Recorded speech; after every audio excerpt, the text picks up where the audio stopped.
Welcome to the Wealth Without Wall Street podcast, your guide to understanding how to get out of the Wall Street rat race and start your own mailbox money lifestyle. Now, don't let these handsome Southern draws fool you. These financial minds are teaching our country to enhance savings, increase cash flow, and create passive income, all without the help of Wall Street. Are you ready to break through? Now here are your hosts, Russ Morgan and Joey Murray. Welcome. This is the Wealth Without Wall Street podcast, episode 33. And Russ, we have a huge opportunity today, a huge celebratory day. I think so, Stallion. We went over 10,000 listeners, 10,000 downloads just the other day. I mean, I'm like shocked by that. I was sitting there looking at it and even more shocked that we had like almost 150 people listening on Mother's Day. That is amazing. Thank you for being willing. I'm assuming it was moms who are really financially like motivated and driven. And they're like, today's my day. I've got some peace and quiet. And so I'm going to go listen to the Wealth Without Wall Street mindset breaking show. Well, thank you guys so much for listening, and I hope you're getting continuous value here. Today, we're not going to slow down that value. We're going to have another great speaker, actually his second time being back on the show. We're welcoming back, obviously, our mentor, Nelson Nash. We had him in studio a couple weeks ago. We just felt like one show was not enough, so we let him keep going, and we were able to get more thoughts from him, more ideas. We got a little bit into like what he's doing with his family and what he's done over the years, which I think would be great for this show. Just the wisdom that comes out of the books as he's written. You and I, conversation constantly. And there's many of you that haven't had a chance to go to one of his seminars, which he doesn't, he used to do 50 or 60 of these nationwide. He no longer travels. So if you didn't get a chance to hear him, in person, we wanted to share him with you because it is so valuable, the life lessons this guy has imparted on us. And I think this episode is going to be a great way because we've got to think about our thinking. That's his big thing. Oh, yeah. He uses words like ruminate and those type of things just really challenge me to say, we don't slow down. In fact, this seems kind of weird, but, you and I sat down probably partly because of what he said and said, we need to just set a day to plan, like to think about our business and to get outside of it and plan. But that also challenged me to think, why don't I do that with my family? Now, right? you used to do that, right? Yeah. Years ago, my wife and I would actually set aside a day every 6 months or so. And we had a little format. We would think about our marriage. We would kind of evaluate our marriage, evaluate our walk with the Lord, our parenting, how we're interacting with our family, like all these key kind of components of our life. And it was so rich. And you know what? And every good thing, you get busy, you stop doing. You got to go back to that. I'm challenged. I'm going to go back to that. And I think that'll be really, really rich for our family to I did that, last year on our anniversary. Megan and I got together and we did the conversation where we said, what's the dangers in our life, right? What are the threats to our marriage, to our family life? What are the opportunities we have within our family? And what are those strengths? And how are we going to maximize this over the next 3 years? And I haven't gone back and looked at that. So I'm pondering, as Nelson likes to say, there's other he words. says we need to ruminate, we need to ponder. You're going to hear a lot of that on this episode. That is a challenging thing, to slow down, to take time. And as we kind of get into different things, you and I are reading this book right now, the 10X Mind Expander. Yeah, Dan Sullivan, the strategic coach. Which one of his things is that really when you are thinking 10X, when you're no longer trying to go twice as hard is what, we tend to be taught as entrepreneurs, as self-employed business owners, is to, we want to increase our incomes, we want to grow our business, we want to help more people, then we just need to go harder. We need to work not 60-hour weeks, we need to work, 80, 90-hour weeks. And that's not the way. Yeah, he pokes holes all in that and says, challenge yourself to get the 10X, not just double your income or double your revenue or whatever it might be. But that means pulling out of things, right? That's right. That's actually giving yourself more time and to take and to ponder on the things in life that's important to us, whether it's our families, our marriages, our businesses, the way that we're going to grow in our Lord, whatever it is, we've got to take a step back, let things slow down. Nelson Nash is great at telling us about the noise that That's right. it's always, preventing us from achieving our objectives. That's the Wall Street mindset. Keep us busy at work, right? We've got to stop. We've got to ponder. And I think this is a great episode. I know you're excited to hear it. So let's go ahead. I want to get to this interview.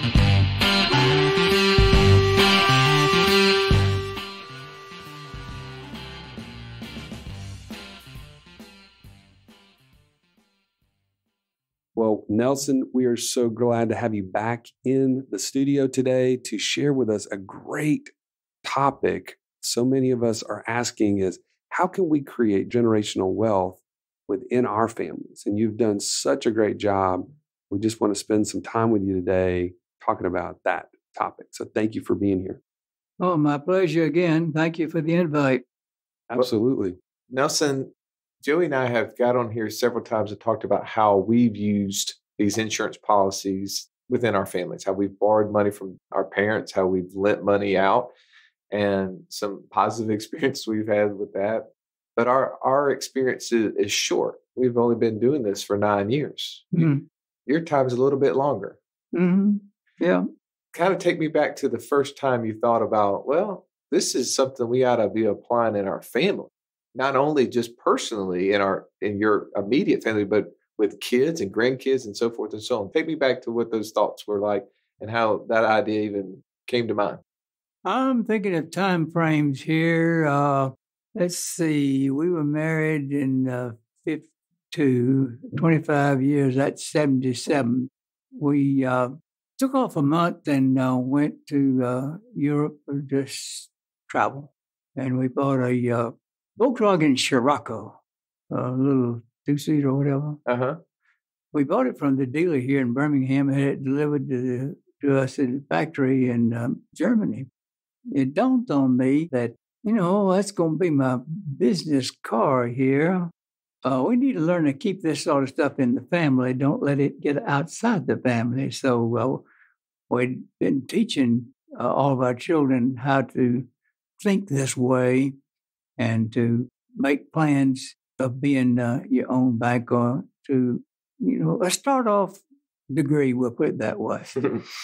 So there was enough there that Kim, our baby, could buy the Scirocco and lease it to us. Okay. Well, all right. Now you got to back up a second. Yeah. People are listening saying, why in the world would you just have someone else buy it and lease it from them? Isn't that inefficient? Like, explain why you did that. Well, it all depends on who the characters in the play are. If you're leasing from somebody else outside the family, that's one thing, but within your family, that's another thing altogether. That's keeping it whole. Yes. That's the story that most folks don't understand at all. The biggest race riot that ever occurred in America was 1923 in Tulsa, Oklahoma. There was a black community there that was very wealthy, relatively speaking, to the other folks in Tulsa. Well, it's a tragedy what happened, and over 300 people were killed in this thing. They used government airplanes to bomb this section of the black community in Tulsa, Oklahoma. It was known as the Black Wall Street of America. The Black Wall Street. Yeah. People get fixated on the tragedy, but they never discuss what caused this to come about. What was the genesis behind the riot? Well, let's feature this. Here's this black community that is relatively wealthy. Does the word envy come to your mind? Oh, yeah, Galatians, the book of Galatians. I learned so much from Leonard Reed, And Leonard wrote a piece one time about the 10 Commandments, and he said probably the most important one, other than rule number 1, don't play God, was the last one, thou shalt not covet. Yes. Because from that, all kind of bad things can occur. I'm so jealous of people that don't. Now, when you have this, when you're one of those people that envy, you don't want to build yourself up. Invariably, want to tear other folks down. Right. So that's what happened. That's what happened. A group of people that were envying what was happening. So let's go back to why were these folks so rich? And the truth was that money turned over 30 to 100 times before it ever left the community. Meaning they were keeping the business inside their community. They were not buying goods and services outside. Yeah. Now, you see, this is the absurdity of what goes on out there in the big wide world. I've never failed but one course in my life, and that was economics for Chartered Life Underwriter Studies. You just couldn't answer it.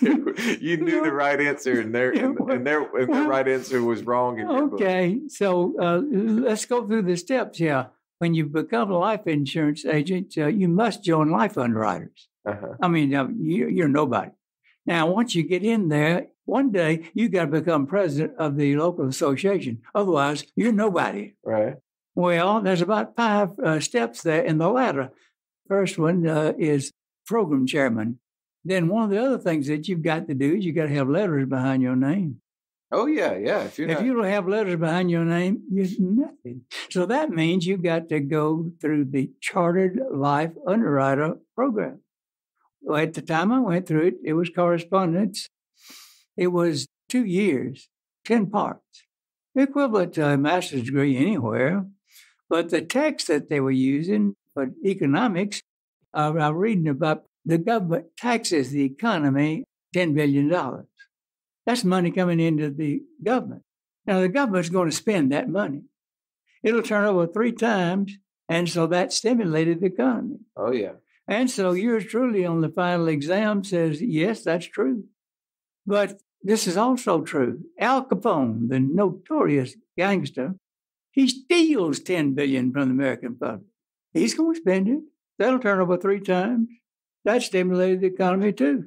Therefore, we need more Al Capones. Right. And they didn't see any sense of humor in that at all. No. And they flung me.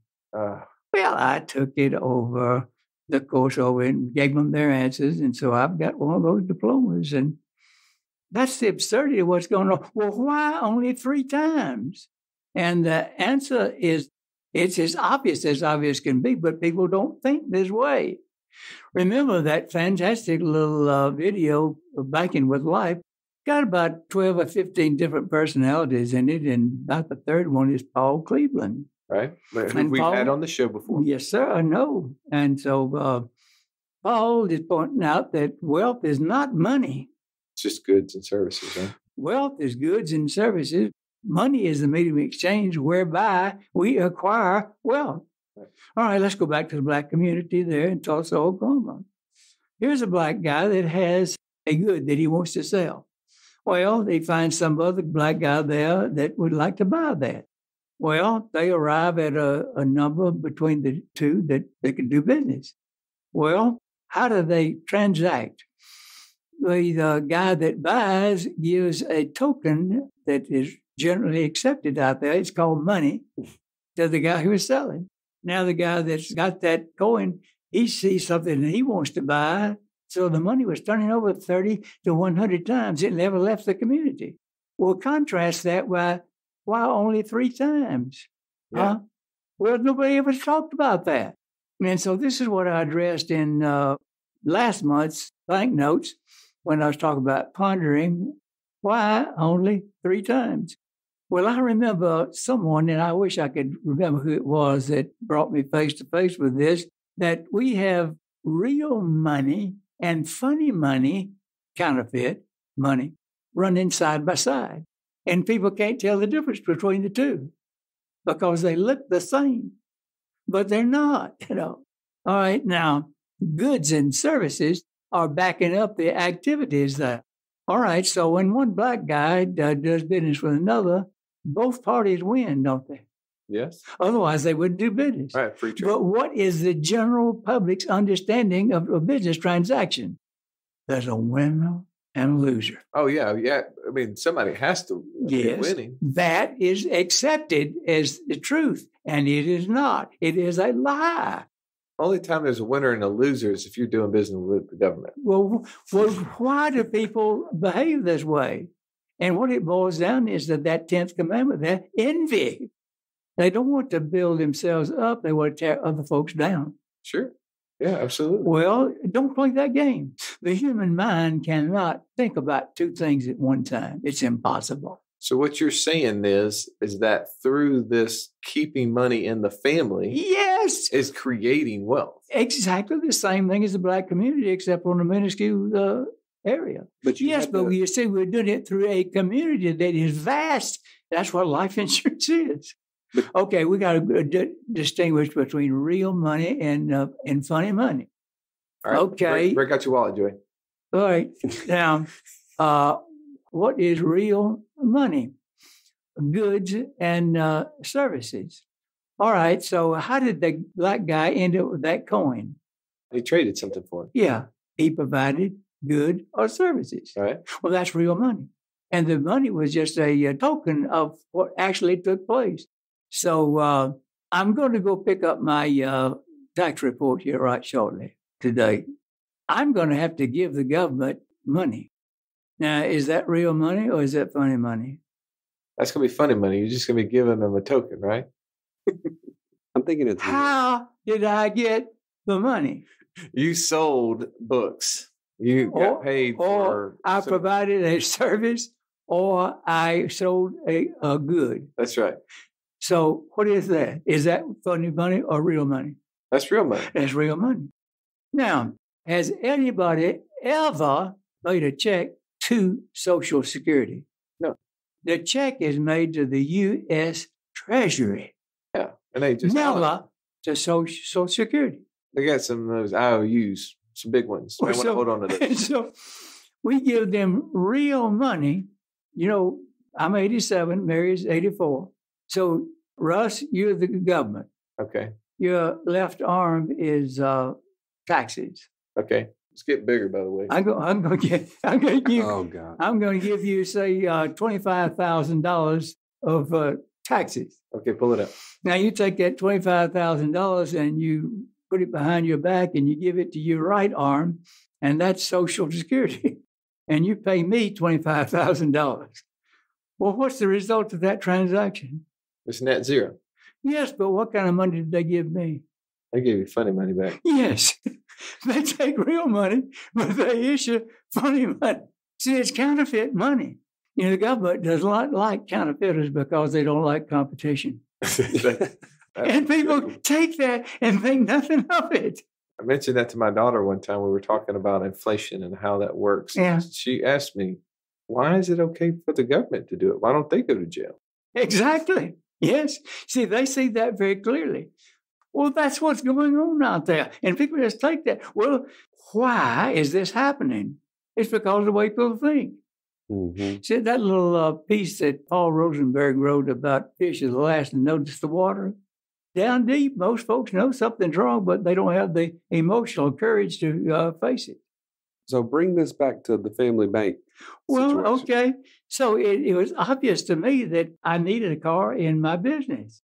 Why not lease from somebody that's within our family? And by doing that, then you keep money in the family. Yes. Yes. So they would buy the car and they'd lease it to me, and frankly, they'd charge me premium prices. They wouldn't give you a deal? It was a deal, all right, for them. So, okay, I want to take that part because I've had this conversation several times. As you know, my wife's a dentist. Yeah. And obviously, I would not go to another dentist. I go to her to have my teeth cleaned. And when I tell people I pay my wife for this service, they always look at me funny. Yeah. And then when I tell people that we borrowed money from our parents for different things over the years, and I tell them how I pay them 8% or 10% interest, and they go, why would you do that? Help someone who's listening to this right now, help them hear why that is beneficial to them. Well, again, both parties there in any business transaction win. What you have is a microcosm. What you have is an aquarium. It's all self-sufficient there. And it never leaves your community. See, money has not left our family community in over 30 years. Wow. In relationship to the banks, you're not borrowing money from outside entities. Absolutely not. Life insurance is the device out there that's secured all this. So once we understand the difference between real money and funny money out there, I run into this guy named Joey Muir. And that guy's in the life insurance business, and he convinced me that life insurance is a good thing to do.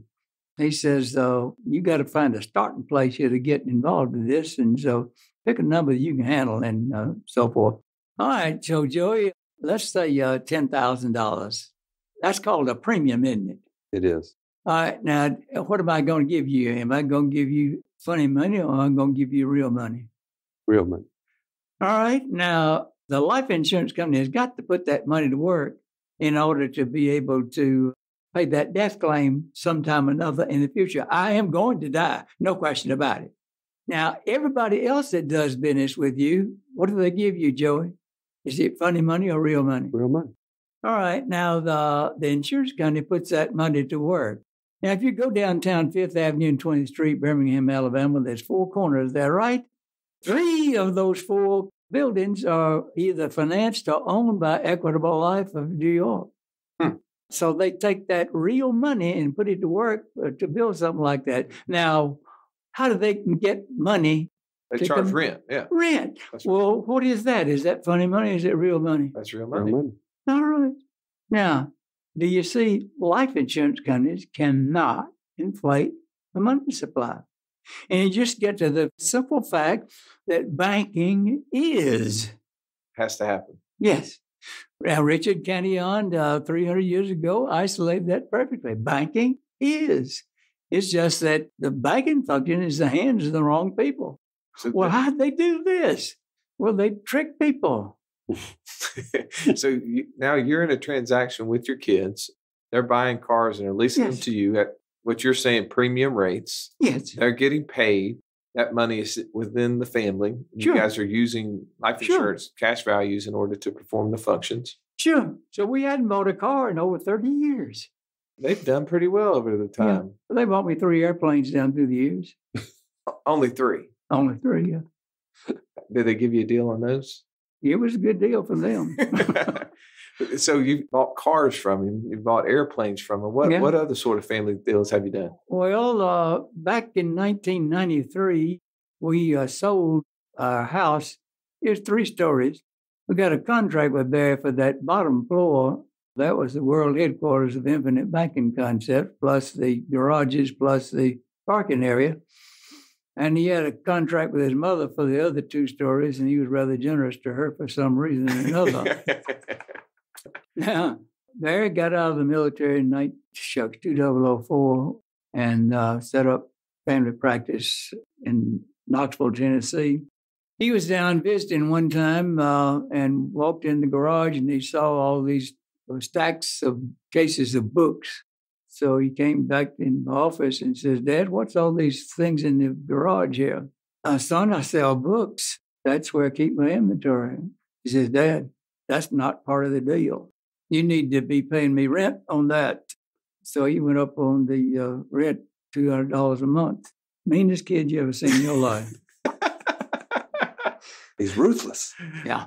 By the way, so this is money that's now having to come out of your pocket. You're giving it to your son, Barry. That's the business expense for me. That's a business expense. And at some point in time, Barry was going to get everything anyway. I guess it made sense for him to get it now. Yeah, works out that way. It does work out that way. Yeah. So we've bought cars, we've bought airplanes, we've been renting our house from our kids. You mentioned some bad in there. Tell me some good in there. Well, I haven't found it. Because it's just like the black community in Tulsa, Oklahoma, except on a minuscule scale as far as we're concerned. But you see, what's significant about it is that other people doing this, it's a gigantic community. Right. The tragedy is that the life insurance companies have not recognized this. But yet, at the think tank session back here in February, one of the middle management folks clearly sees and stated so that policy loans is the best investment life insurance companies can make. 100% collateral. It's totally, yes. And everything else that there requires overhead to administer, but it takes practically none to administer a policy loan. But you see, the thing about it is the fundamental thinking of people. They can't conceive of being a customer of a bank as well as being the owner of a bank. You're playing 2 roles. So that's why I devised the grocery store back at the get-go of putting this 45-session seminar together. That ideally it should be put on 2 hours at a time over a 5-week period of time. Each of the lessons should ruminate to get the thinking straight. That's all. If you could flip a switch to change people's thinking, it would be different, but it can't be done. Right. Well, and Nelson, so you mentioned the way people think was a potential hurdle that you had to get over within your Yes. family. What else was a challenge that you met along the way as you were trying to implement this with your family? Same. Same. Our kids have gone to government schools, and they don't teach, they indoctrinate. Mm. They put limits on your thinking. And so you're sitting there trying to explain to your kids and grandkids why this makes good sense to do the family banking, and you're pushing back against ideas and limitations that they have. Banking should be totally at the you and me level through free contract with other free people, and that meets the definition of life insurance. That's all there is to it. All right. Now, It's that ridiculously simple. I have a practical question. Okay. Say something. You have obviously bought policies on your own life, on Mary's life, and then subsequently on kids. And then you've already told us how you buy them on grandkids and now great grandkids. Right. Walk us through how that looks practically so that people have an idea of what that looks like. Well, every time a grandchild was born, we would crank up a $2,000 annual premium, high premium, low death benefit, relatively speaking. But you see, that's antithetical to the way that people think about the word insurance. When you want to buy insurance on your automobile, Joey, what do you want to do? You want to pay as little as you can and get as much protection for that little bit outlay. Russ, when you want to buy insurance on your house, what do you want, sir? Lowest premium and highest benefit. Well, life insurance, whole life insurance is exactly opposite to that. Life insurance really started out from that derivation of the concept of insurance. And logic tells you that it was all term insurance. Well, life is not if, it's when. Right. See, everything else out there that goes in the form of insurance, if something happens during a time frame that you would suffer loss, so or somebody would be affected detrimentally. So if you examine what's really happened out there over the years, whole life insurance was created by consumers.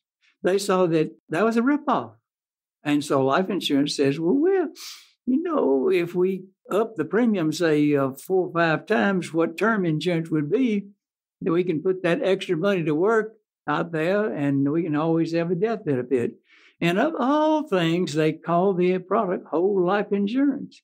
But no, the characteristics of it changed drastically. This is why classification becomes so important.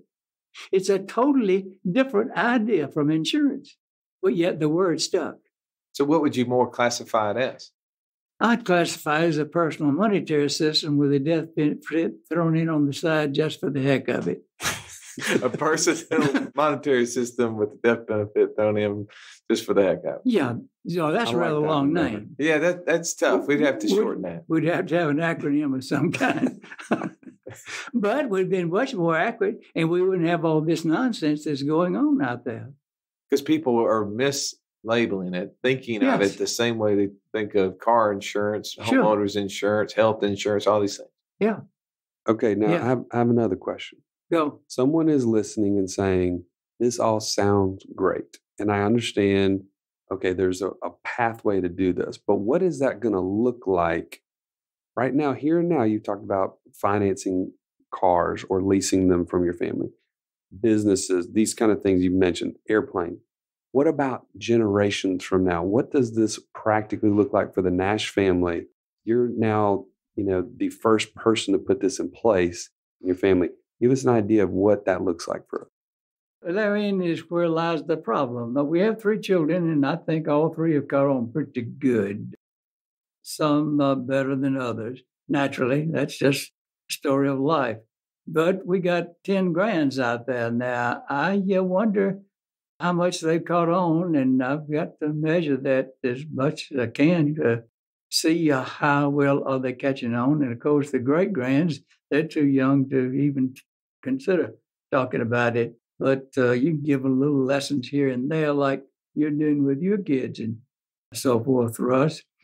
But We cannot control the minds of future generations, and we got to also consider how are they influenced by the world. That's always a problem. It's been that kind of problem since day one. But are their parents teaching them? Are they starting to share with them? Well, I can't control the minds of my children or grandchildren or great-grandchildren. But you can, do your best and hope that it takes, and that's about it. Well, it's this way. Years ago, I've done seminars all over the United States and Canada, but I think I've only been to Atlanta 3 times. We had a whole lot of folks over in Atlanta. Yeah. I'll be hearing this. Well, one of the early ones was in the early times that I was doing these seminars. There's a young man in that group. I talk about this intergenerational stuff. Says, how many grandchildren you have at that time? I said 10. He says, you got to face it, at least 1 or 2 is going to go astray. Well, I don't like that. No, who likes to hear that? No. I don't like that. But I can't do anything about it. Well, I guess we can't do anything about it, but we can at least put out the groundwork, right? Yes. I mean, obviously, you wrote a great textbook on the subject, and you've been teaching it diligently to them. And I know I see your granddaughters at our think tank, so I know it's filtering and getting down the way. So here's one of the things as we kind of start to wrap up, I want to just think through how this is impacting and changing their lives. So you've already mentioned the fact that they never have to see a bank, that they can borrow money within the family. There's plenty enough in there. What are some other benefits outside of that you see that are transforming their life over the next several years? Learning how to think differently than the way the world thinks. That's the most important part of all. Because if they get that part down, there's a saying in your book that if you know what's happening, you know what to do. Yeah, exactly. That is a fantastic statement that needs to be examined and ruminated on. How about if they don't? What do you see happening? I don't like to think about it. I know. Because it's not good. Getting influenced by that nonsense out there. They've got to be able to recognize nonsense and dispense with it. Again, the human mind can't think of 2 different things at the same time. It's impossible. It's really easy to be distracted. I mean, as we get bombarded with marketing material from Willie Wall Street, it's always trying to tell us, hey, borrow money over here. We got 0% interest, and you can put your money over here in this investment account, which we're earning 10, 12%. I mean, we can't tell you we were earning any more than that because that's illegal, but I mean, we really are, right? It's easy to get caught up in that nonsense that you speak of.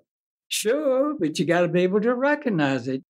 Well, Nelson, this is I love learning, and I know our audience listening to you just going through just basics that you've done in your family, because we're trying to learn. And as you said, we don't have control over those outcomes, exactly how it's going to turn out, but we can at least put the best foot forward. And by starting and implementing these plans within our family, at least gives our kids and grandkids the best chance. It doesn't mean, like you said, there's a couple that will go astray, but at the end of the day, I would rather have put forth the situation than advocating it to someone else to try to do it for me. Well, and what you've taught us just in this few minutes here is putting more meat on the bone for our episode 15. We talked about family banking. So this is giving people more to kind of digest practically how it works, but also conceptually. And I'm just very grateful that you're willing to do that and to share your experiences, good, bad, ugly, and how we can start to What'd you call me again? Do I? I didn't call you good, bad, or ugly, but his experiences. And here's the deal. We're really trying to bring families from a position of passiveness and silos. We talked about that, keeping people at arm's length in the family and bringing them together to do exactly what you taught us about keeping the money in the family, like the Rockefellers, and now we can say like the Nashes. So thank you again, Nelson. It's been a pleasure, and I hope you'll come back and share with us again. And for everyone who is listening, please go to the show notes. We want you to get copies of the different things that we've talked about on this episode, and we look forward to having you in next time.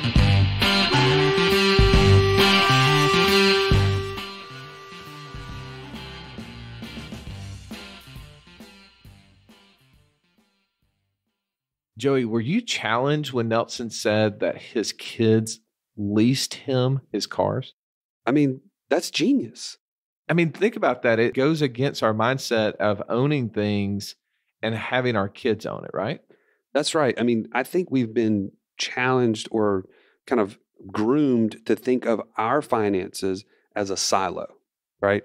My kind of internal family, whatever we do is on us. Our income, our expenses, everything really revolves just around us. Forget about the next generation or the one behind us. It's just all about us. But that's why we are so separated and why we're not succeeding is because we are in silos, as you speak of there. And I just love him talking about how his son owned his house and they were renting it back from him and they were, leasing cars. I mean, those are strategies that challenge my thinking. And that's his concept, right? Is what we need to think differently. It's all about how you think. Absolutely. So I'm grateful that Nelson could be on. I'm hopeful we can have him back. I think every time we're just so encouraged by that. But what we're excited about next week is we're going to shift as if family banking wasn't a passive income strategy, which it is. We're going to hit on another great asset class. And this time, drum roll, mobile home parks. Who wants to know about that? Isn't mobile home sexy? Who doesn't want to own a mobile home park? I mean, this is something like I own a mobilehomepark.com, a t-shirt kind of thing. We need to get some of those made up. Yeah. Yes, we have the guest Andrew Lanoy with Four Peaks Partners. Had a great interview with him. You are not going to want to miss this. Tons of value in this. So actually, here's just a quick clip from next week's episode. Tell me if I'm wrong on this, but your area is going to be where people are going to fall to, right? I mean, you're going to have more people coming your way into the apartment mobile home park arena than, say the prime A, new apartment units that are being built, which we see lots of that here in Birmingham. Yep. You're going to see people falling out of those, trickling down towards you, I would think. Yeah, and we've got some pretty good data on that too. Just historically through a recession, these things are pretty resilient.